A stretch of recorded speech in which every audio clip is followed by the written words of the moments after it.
So yesterday I got the radiator and hoses and belts and everything done on this motor. Came out here this morning and started pouring some water in it, and you can see where it had a little leak right here. So I put some pepper in it. Now that used to be the fix for a radiator leak back in the old days. You can see it's still dripping a little. But the idea of pepper is that pepper swells up when it gets wet, and that the pressure would push it to the hole, and it would hit that hole, and because it was swollen up, it would stop the hole up. It's actually leaking from up here. Now another fix, back when we used to race, if we had one leaking like this, what I would do is take a pair of needle nose pliers and reach inside this core and twist that and crimp it off, and maybe twist it down here. That way I would take this, each one of these lines that you see here, that's a tube with water running through it, and these little fins with air cools that, and you can twist one, and if you look up in here, there's a bunch of them across there. So if I was to twist this one, the other tubes would still be carrying water.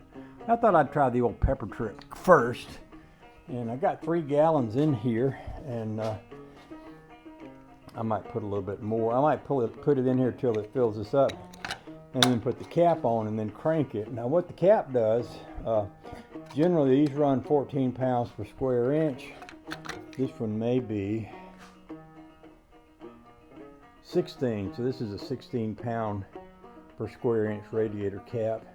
This may be a little higher. Well, this came off the Rambler, which was up north. Sometimes the cars up north run a little higher temperature, so that might be why that's a little higher. But what I'm going to do is fill it up with water. I'm going to run it. Once I'm convinced it's not leaking, I'll either drain the water out, or I'll drain it down enough to put a little antifreeze in it. But I want to run it till it gets hot, and I could do that today if I get it warmed up enough to get up to operating temperature, and I could go ahead and adjust my valves today. I'm going to go get another gallon of water and pour as much in there as I can, then we'll crank it up and let it run a while and watch the temperature gauge.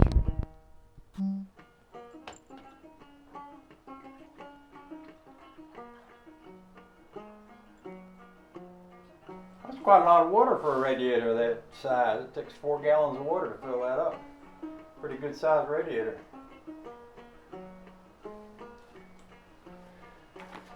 All right, let's crank it.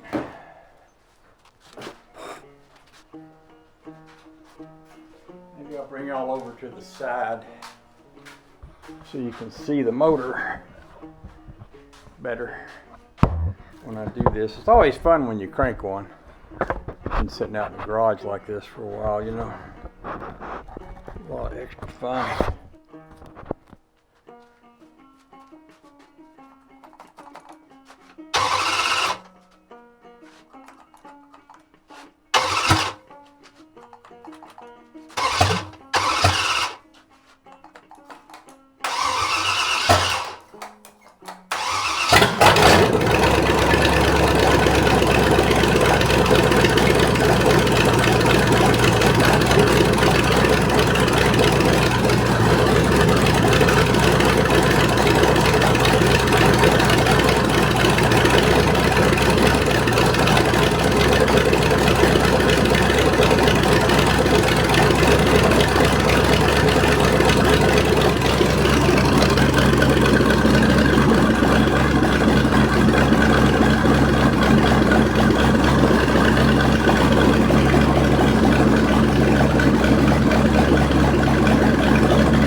Got water leaking, I believe right out of the back of this thing. Let's tighten them bolts up. I may not have tightened both sides of that up when I put this bolt in it, because this one was one I put on for the sake of that spring there. Let's That's another reason to do this, is to see if I got any leaks.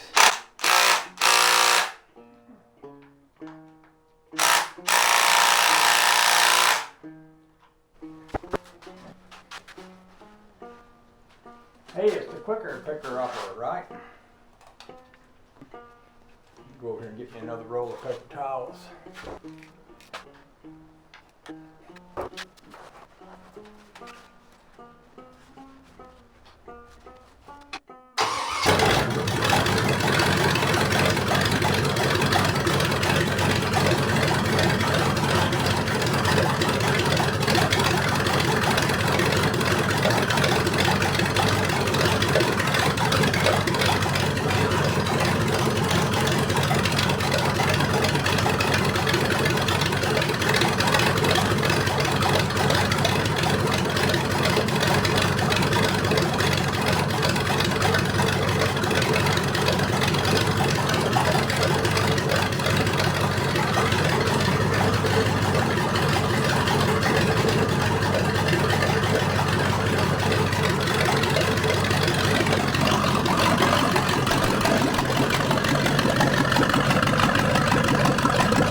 Come out here where we can talk while it's warming up.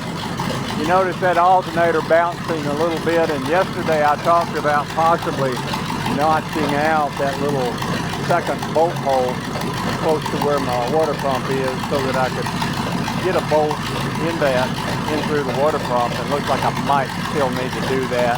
I do see it dancing around a little bit, which is not the best thing.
Temperature's coming up. Let me idle it up a hair. I also haven't done anything to this carburetor as far as cleaning it or cleaning it out or anything like that. It might need something like that. Let's idle it up a little. And I may have some oil leaking, and you notice it's smoking here. I don't know if that's from current oil or an oil leak from before where I was putting the oil into it before.